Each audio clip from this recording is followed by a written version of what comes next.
नमस्कार, मैं डॉक्टर शुक्ला मनोरमा आपका स्वागत करती हूँ।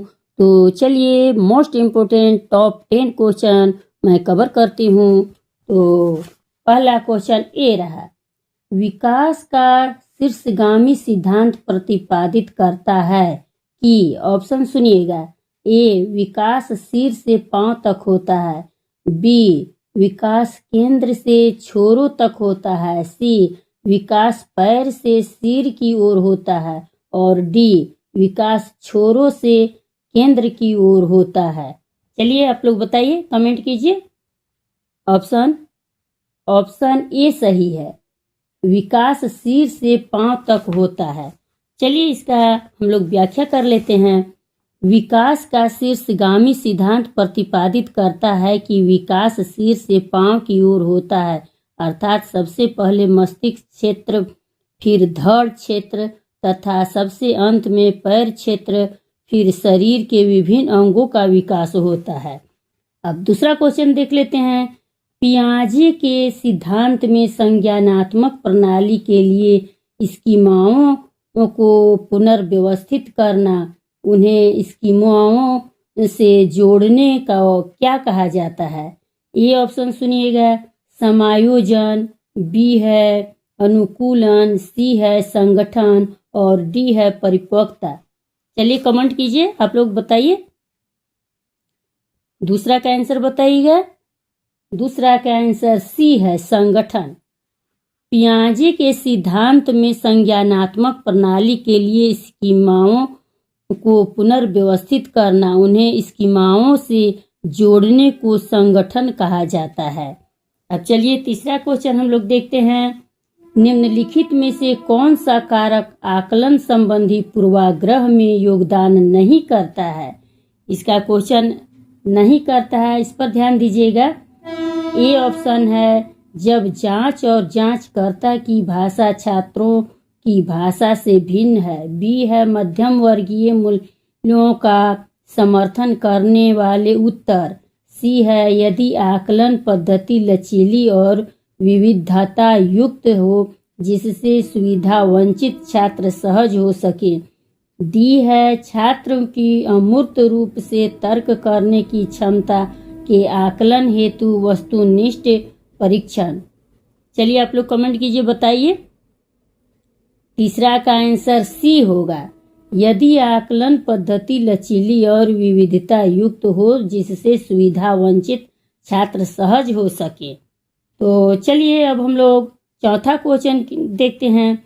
किसने प्रस्तावित किया कि नया ज्ञान बच्चे के मौजूदा ज्ञान और समर्थन के साथ जानने में सक्षम होने के बीच के अंतर में निर्मित होता है?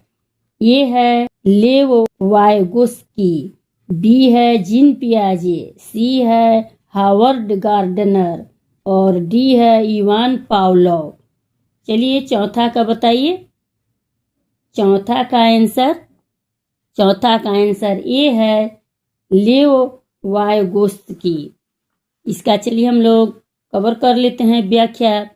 लेव वायगोस्की ने प्रस्तावित किया कि नया ज्ञान बच्चे के मौजूदा ज्ञान और समर्थन के साथ जानने में सक्षम होने के बीच के अंतर में निर्मित होता है।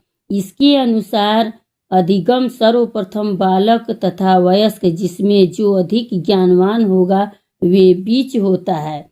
दूसरों के साथ अंतःक्रिया तथा सहयोग द्वारा जानने की प्रक्रिया गुणात्मक रूप से श्रेष्ठ होती है। अब चलिए हम लोग पांचवा क्वेश्चन देखते हैं। जल्दी आप लोग शेयर लाइक भी करते जाइएगा, कमेंट भी कीजिएगा। पांचवा है, गोल्डन रूल में प्रदर्शित आदर्श पारस्परिकता का विचार कोहल वर्ग के अनुसार नैतिक विकास के किस चरण की प्रमुख विशेषता है? ऑप्शन सुनिएगा। ए है सामाजिक व्यवस्था अभिविन्यास, बी है सामाजिक अनुबंध अभिविन्यास, सी है सार्वभौमिक नैतिक अभिविन्यास और डी है अच्छा लड़का अच्छी लड़की अभिविन्यास। चलिए पांचवा का जल्दी कमेंट कीजिए, बताइए। पांचवा का आंसर डी होगा, अच्छा लड़का अच्छी लड़की अभिविन्यास। चलिए इसका भी हम लोग पांचवा का कर लेते हैं व्याख्यान। गोल्डन रूल में प्रदर्शित आदर्श पारस्परिकता का विचार कोहलबर्ग के अनुसार नैतिक विकास के अच्छा लड़का अच्छी लड़की अभिविन्यास चरण की प्रमुख विशेषता है। इस अवस्था में बच्चों में एक दूसरे के प्रति सम्मान करने की भावना होती है और दूसरे से भी सम्मान पाने की इच्छा जाहिर की जाती है। इसीलिए इसका आंसर डी सही है। अब छठा क्वेश्चन हम लोग देख लेते हैं। अभी कथन और कारण वाला है, तो आप लोग समझिएगा, देखिएगा। शिक्षकों को मानकीकरणकृत पाठ्यक्रम, शिक्षा शास्त्र और मूल्यांकन के तरीके का पालन करना चाहिए। आर कहता है शैक्षणिक प्रणालियों को बच्चों के बीच व्यक्तिगत मतभेदों को नज़रअंदाज करना चाहिए और उन्हें खारिज करना चाहिए।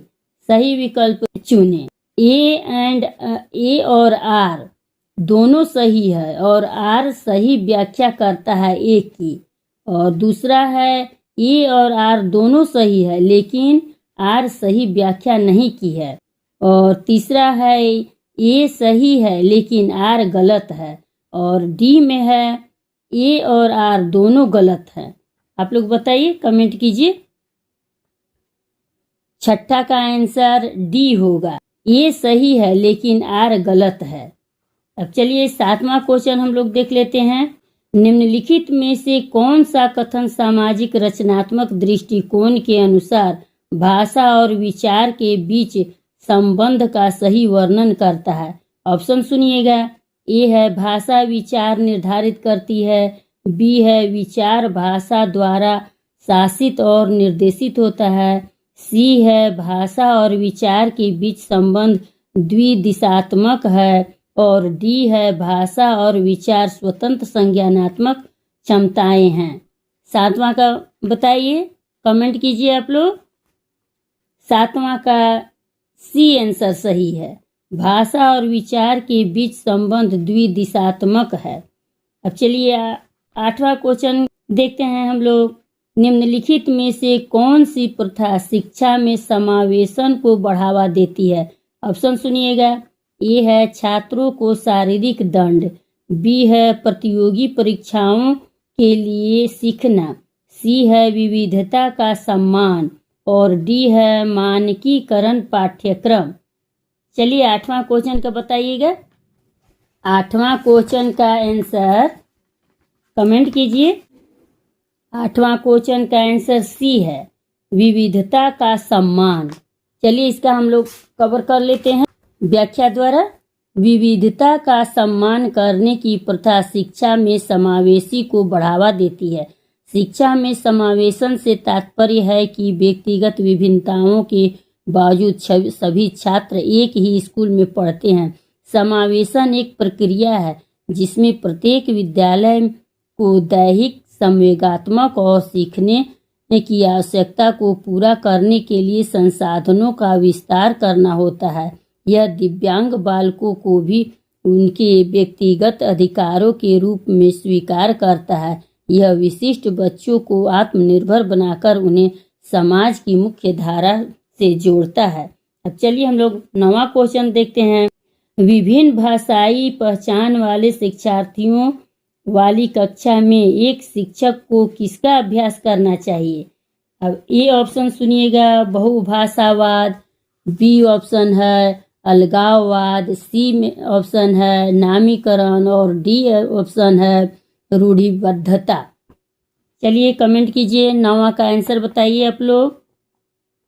नवा का ए है सही, बहुभाषावाद। और 10वां और लास्ट क्वेश्चन है, आप लोग ध्यान दीजिएगा। निम्नलिखित में से कौन सा विकल्प दी गई दिव्यांगता और संबंधित छात्रों के समावेशन हेतु यथोचित संयोजन रणनीति का सही युग्म है? ए है ऑप्शन गुण जैवकल्य, कैलकुलेटर के इस्तेमाल पर रोक, बी है पठन वैकल्प्य, लिखने के लिए लंबे लंबे निबंध देना, सी है दृश्य हानि, पाठ को पढ़ने के लिए सॉफ्टवेयर प्रदान करना, और डी है स्वलीनता, दृश्य अधिकार बढ़ाना। चलिए 10वां का बताइएगा आप लोग, 10वां का कमेंट कीजिए। 10वां का सी आंसर सही है। दृश्य हानि, पाठ को पढ़ने के लिए सॉफ्टवेयर प्रदान करना। तो चलिए अगले वीडियो में